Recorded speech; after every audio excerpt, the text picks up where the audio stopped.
নির্মা দিচ্ছিস কেন? এমনি গরম জল ফোটা, সাবান কুচিয়ে দিয়ে যেমন দিয়ে ফোটা, একটু অল্প জলে। এটা কি ফ্লেভারটা কি চেঞ্জ হয়ে যাবে? আমি সেটা জিজ্ঞাসা করছি।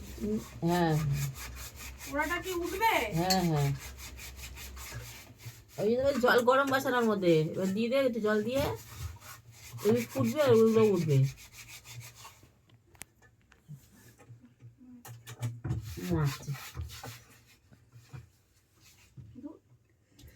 সসটা বিশাল ঝাল। 4টে লঙ্কা দিয়েছে, বললাম একটা টমেটো ছোট্ট একটা লঙ্কা হয়, 4টে টমেটো বড় লঙ্কা 2টো দিলেই হয়। ও ঝাল খায় না বেশি? না রে, ওই করে না, আমি ওই ইউটিউবটা দেখে আমি দিলাম।